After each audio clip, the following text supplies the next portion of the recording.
Mbere na mbere reka mbanze mbifurize ibihe byiza.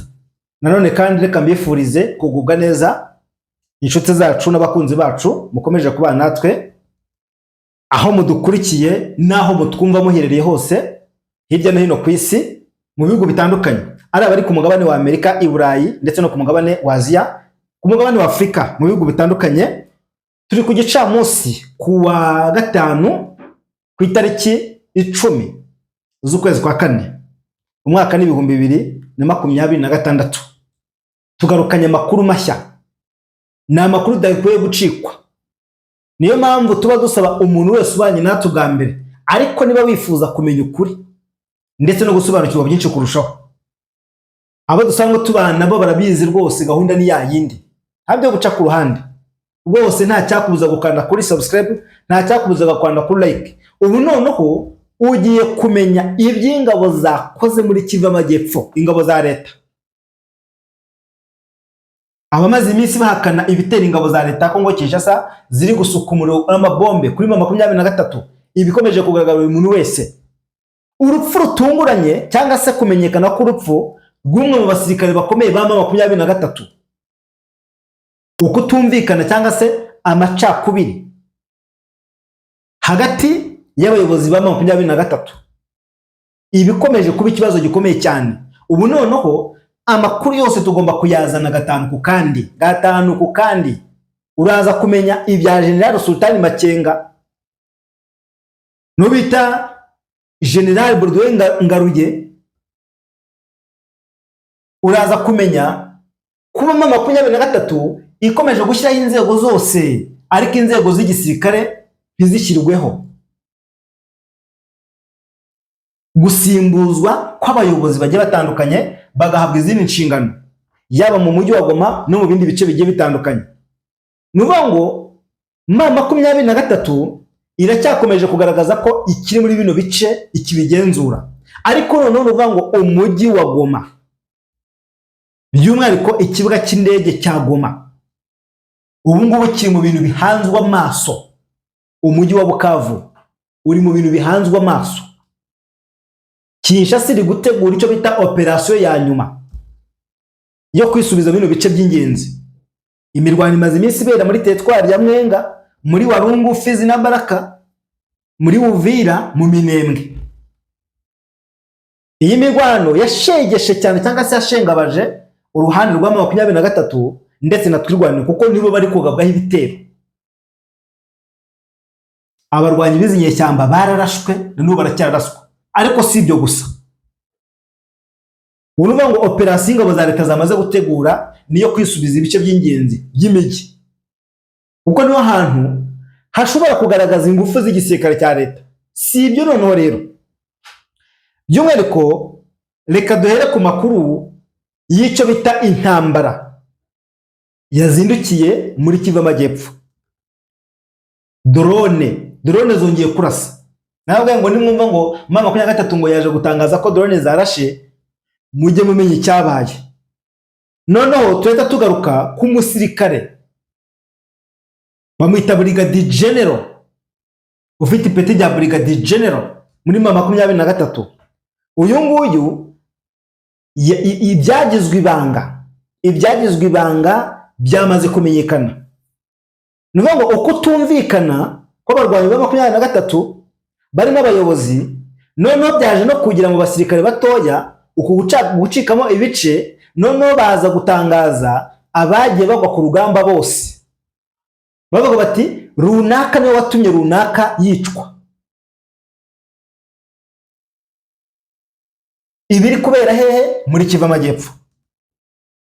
Abantu benshi bakomeje kugenda babigarukaho, ariko noneho byamaze kumenyekana, kandi noneho byaje gutangazwa na bamwe bagize 23.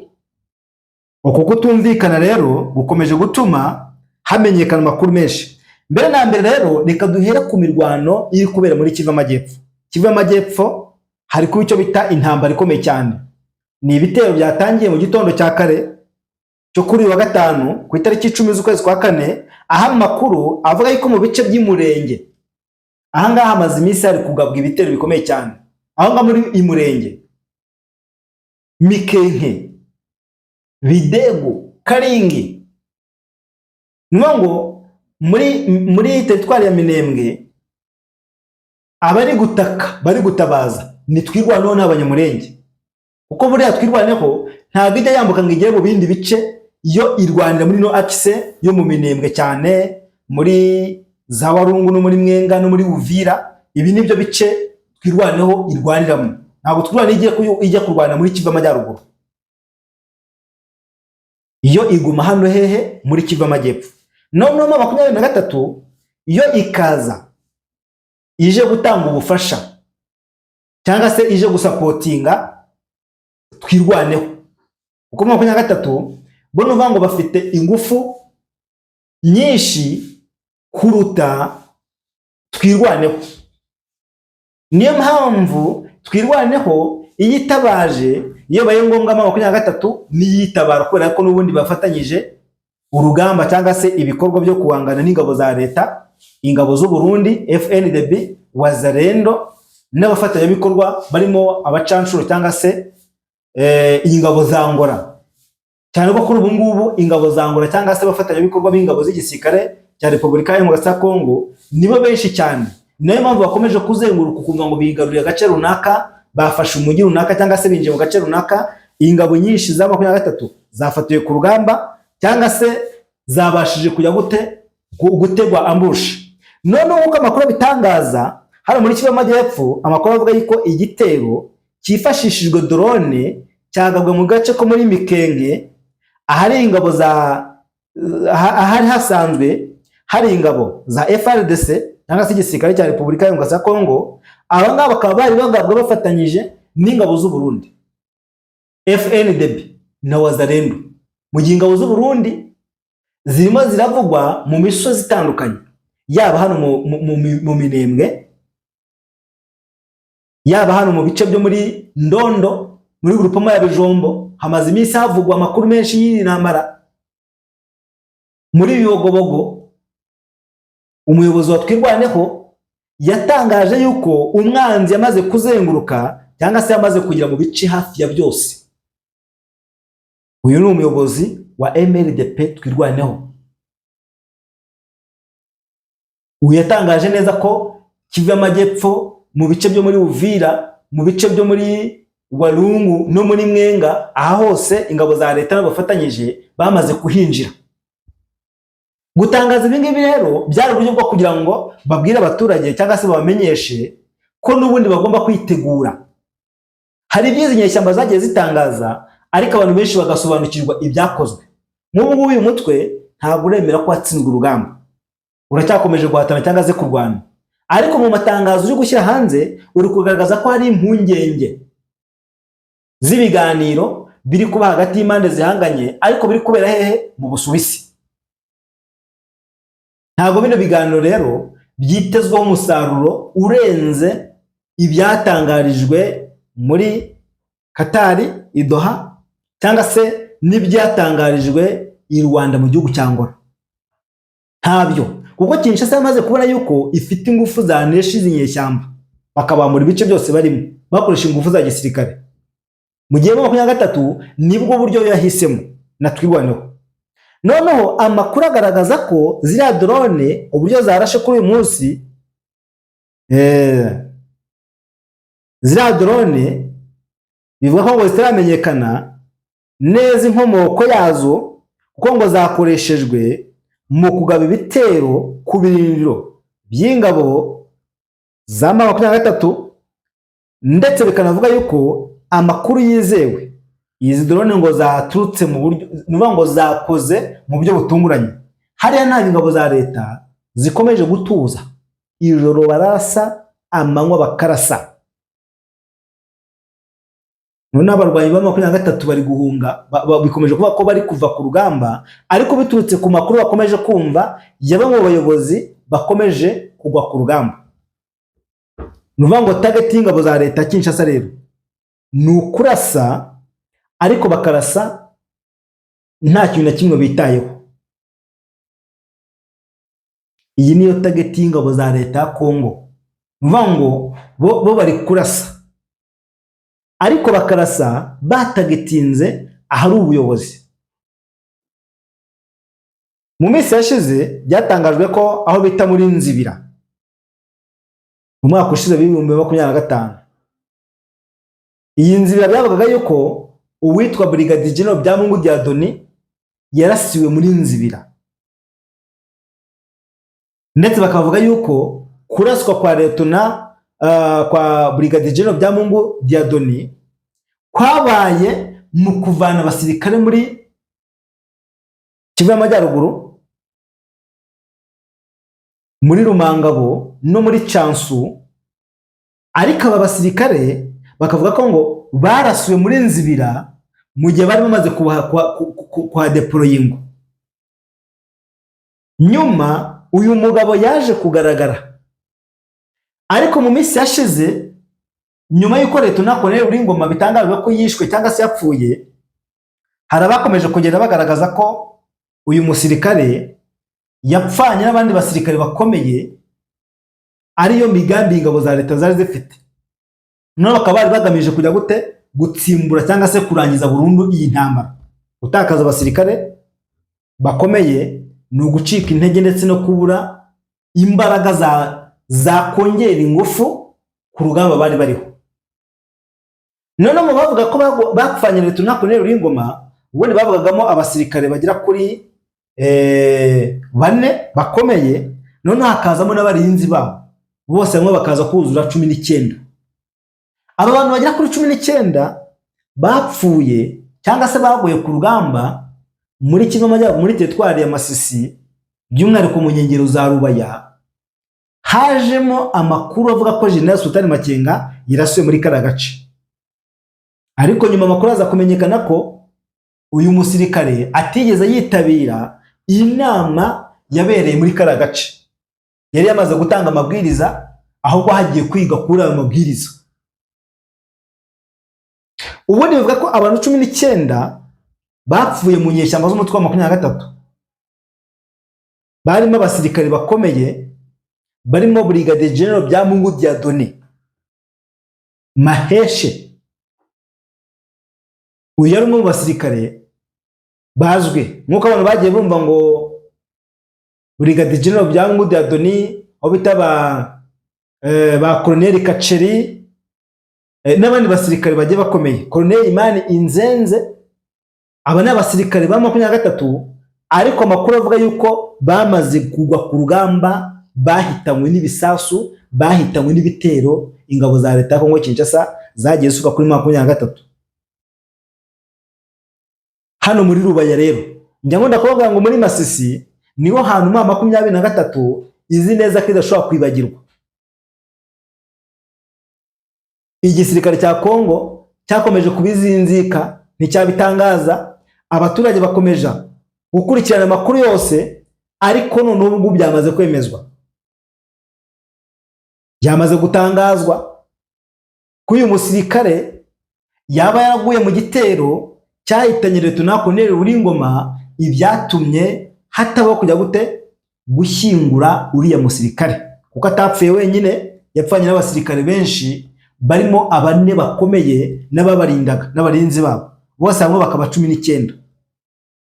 Mama 23 rero ntabwo yigeze n'ubundi basha kubona iriya mirambo ngo ibashe kwishyingura, nk'uko amakuru aturuka muri kara gace bitangaza.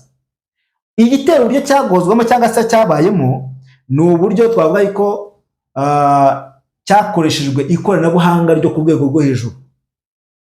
Ubundi hariya ijoro ryose, cyane cyane ko bana barashira ijoro ryose, amanywa yose, ingabo za Repubulika Demokarasi ya Kongo nabo bafatanyije barimo aba banyamahanga bakomeje gukoresha ingufu zabo zose. Nuvuga ngo ntabwo bari gutumiza inyeshyamba z'uhumeka, kumenya ngo abasirikare b'uyu mutwe bavuye ahangaha bagiye muri ahangaha, barahita bategwa mbushi bakaraswa drone mu buryo bwihuse. Nuvuga ngo kuri ubu ntabwo bano barwanyi bari gukora ibikorwa byo gutembera cyangwa se kuvana ingabo mu bice bimwe bajya mu bindi mu buryo bworoshye. Bifata igihe kinini kuko n'imodoka zidipurasa abasirikare bitewe n'agace nabwo ziraraswa. N'imodoka zivana abasirikare mu gace kamwe zibajyana mu kandi nazo zirimo ziraraswa. zirimo ziribasirwa. Niyo ngo ubushe nababwiye ngo M23 ikomeje gushyira ingufu mu kubaka igisirikare cyo ku butaka. Kinshasa igashyira ingufu mu gisirikare cyo kubaka igisirikare cyo mu kirere. Ariko noneho igisirikare cyo ku butaka cyangwa se ibitero byo ku butaka, ingabo z'u Burundi FNDB Wazalendo na FDL bafatanyije n'ingabo z'u Burundi n'ingabo z'igisirikare cya Kongo bakomeje kuzenguruka no kugota ibice abarwanyi ba M23 barimo ndetse na twirwaneho. Niyo mpamvu mu Minembwe muri Kivu Amajyepfo hari guturuka amarira y'agahinda bavuga bati abantu barashize, abaturage b'abasivili, kandi bavuze ngo abasivili ngo bagoye ku rugamba. Ni ibintu bita byumvikanisha byanze bikunze uburyo iyi ntambara ihagaze. Kuvuga ngo umusivili yagoye ku rugamba ahanini cyane ntabwo byumvikana, ntabwo bikunze kumvikana uburyo umusivili yagize gute yagoye ku rugamba. Usanga ahanini cyane bavuga bati ibi bitero byibasiye abasirikare. Noneho abasivili ubwo nuvuga ngo bagoye ku rugamba ariko baje mu buryo bwa gisida. Na cyane cyane ko ubu ngubu M23 ikunze kugaragaza ko abasirikare batagoye ku rugamba, ariko iperereza rikavuga ko abagoye ku rugamba ari abasirikare ahubwo bambaye mu buryo busanzwe muri tekinike yo kwirinda bino bitero by'indege z'intambara z'igisirikare cya Kongo, kuko zikomeje kubarasa pe. Izi drone CH4, izi kamikazi, kajugujugu. Ejo bundi kajugujugu yarahanuwe. Kajugujugu yari igemuye cyangwa se yitwaye ibikoresho by'abarwanyi ba M23 kuva Goma cyangwa se kuva mu bindi bice M23 ifite ibikoresho byinshi bakohereza mu gace karimo iki, karimo abarwanyi babo bari ku rugamba muri Kivu Amajyepfo. Ubu ni uvuga ngo amakuru avuga yuko M23 ikimara kumenya ko ububiko bw'intwaro mu gihugu cy'u Burundi bwamaze gutwikwa, bwamaze gushya, bwamaze gukongoka, nibwo M23 yatangiye gutegura ama operasiyo yo kugaba ibitero ku ngabo za leta. Noneho basanga bararusha umurakare, babarushije gutegura.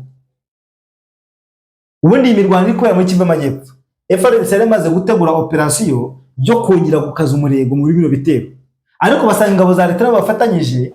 Noneho bo barabatanze, bamaze kuzenguruka no kwiga uburyo ki bagomba kujya gute gutangiza intambara ikomeye cyane. Ingabo z'u Burundi kuri ubu ngubu zimo zirakoresha ingufu nyinshi, kuko bafite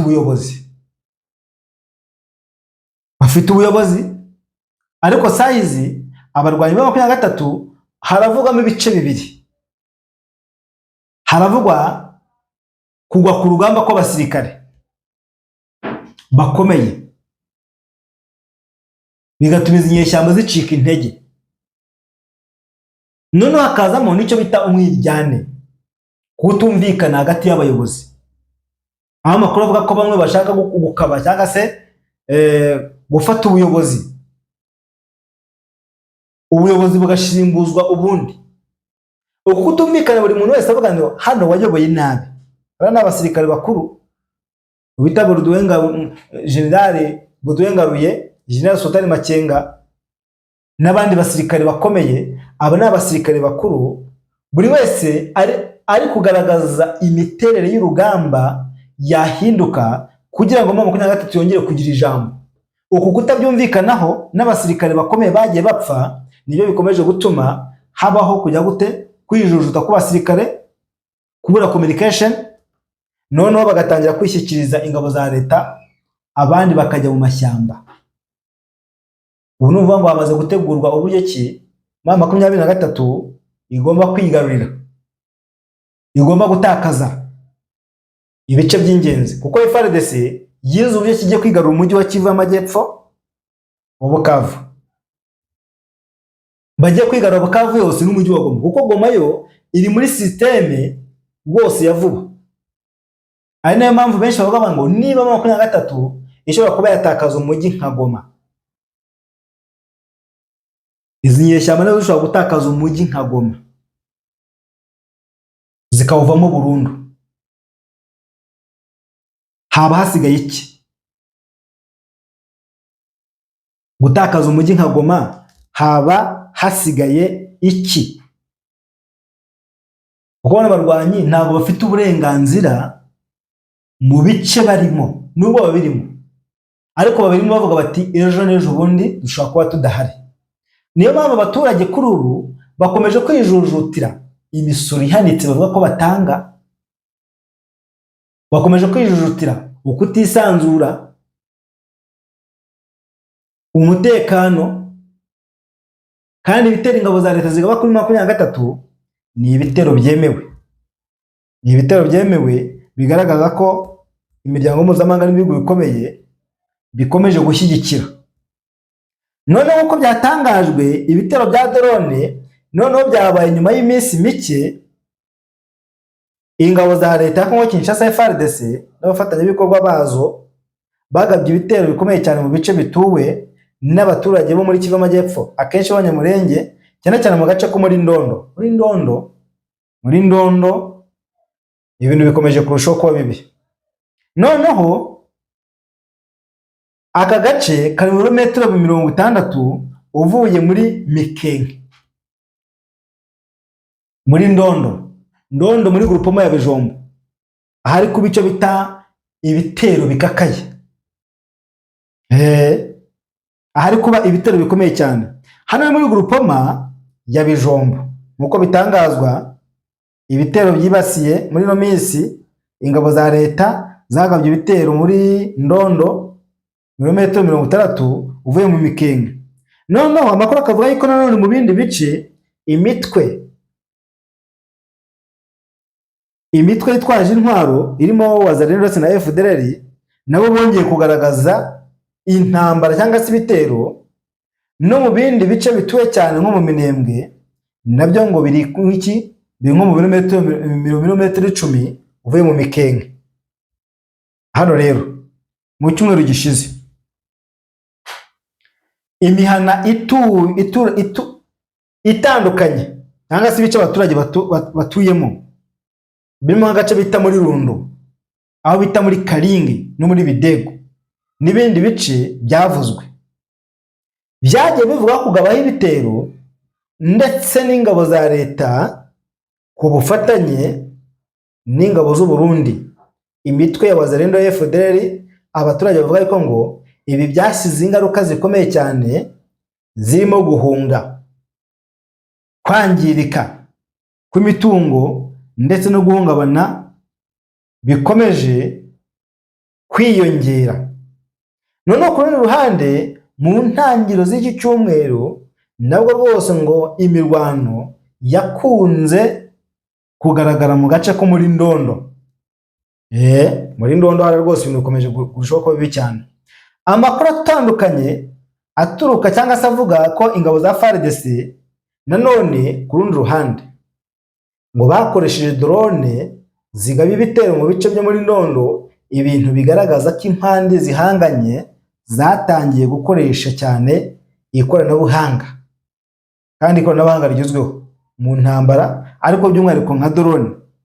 Izi ngizi zifashishwa mu kugaba ibitero mu kirere, aho 23 hose iri ikaraswa, igasukwaho bombe, igasukwaho umuriro. Unuvuga ngo hariya igikomeje kwibazwaho ni uburyo ingabo za leta ya Kinshasa zikomeje gukora icyo bita ngo ni ukubaga nta kinya. Ibi noneho bibaye mu gihe umutwe wa MLD turwaneho uri gutabaza, uri kugaragaza yuko ingabo zawo zishize.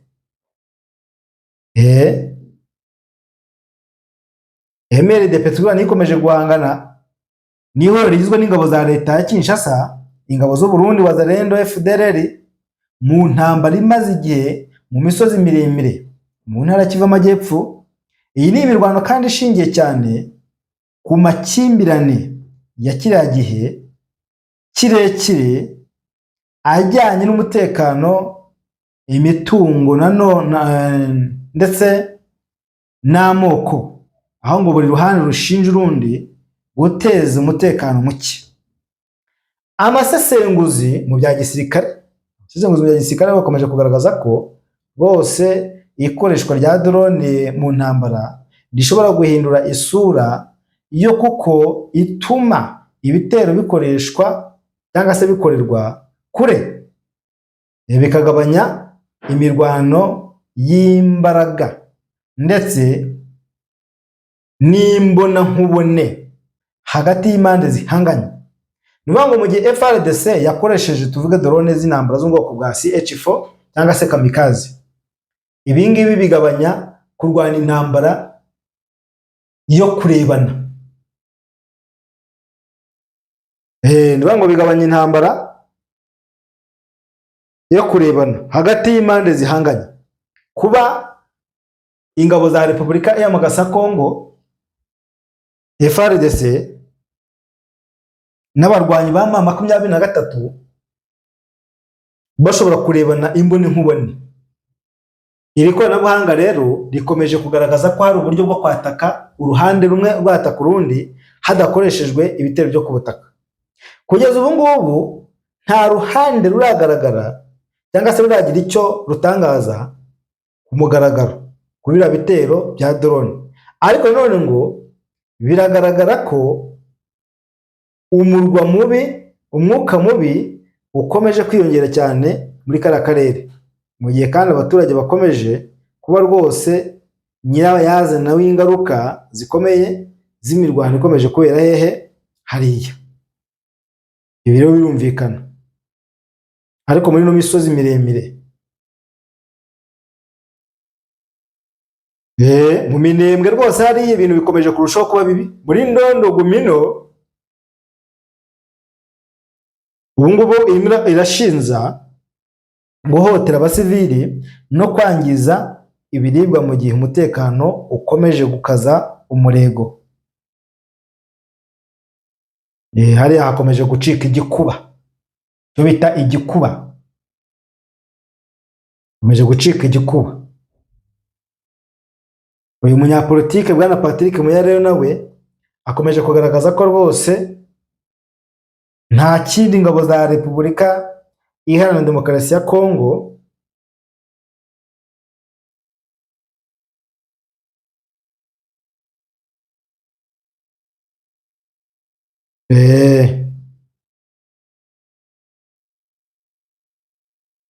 muri Repubulika Iharanira Demokarasi ya Kongo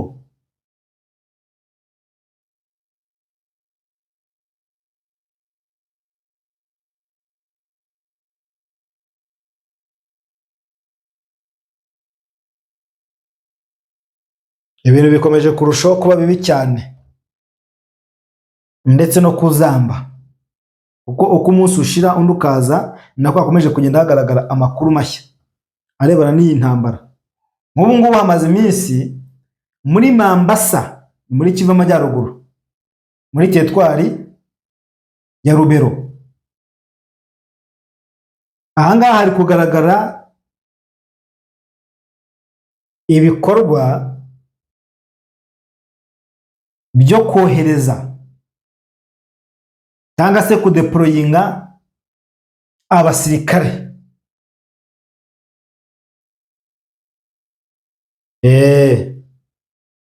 Mu gihe indege zikomeje gucunga umutekano, abayobozi batandukanye bakomeje kwerekeza hehe ahangaha muri teritwari ya Rubero, aho bavuga yuko teritwari ya Rubero kuri ubu ngubu umuyobozi wayo yamaze guhindurwa.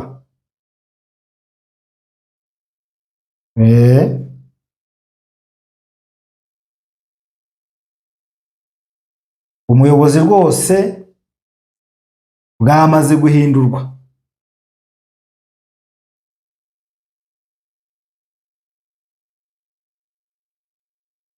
Ubuyobozi bwa Perezida Kisekedi bwerekeje muri Kivu Amajyaruguru aho bita muri Mbanza Ngungu,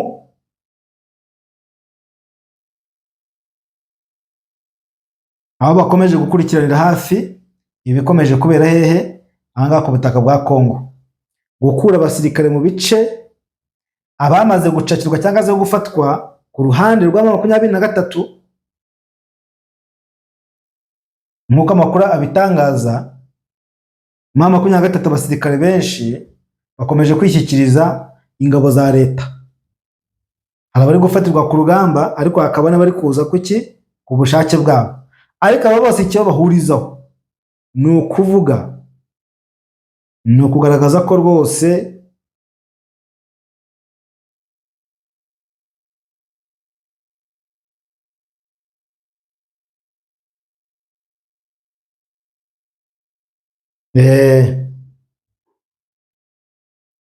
ngo icyitwa intambara, icyitwa urugamba gikomeje kurushaho kuba kibi cyane, kuko abaturage benshi bakomeje kugaragaza ko rwose iyi ntambara ikomeje guhindura isura uko bwije n'uko bukeye.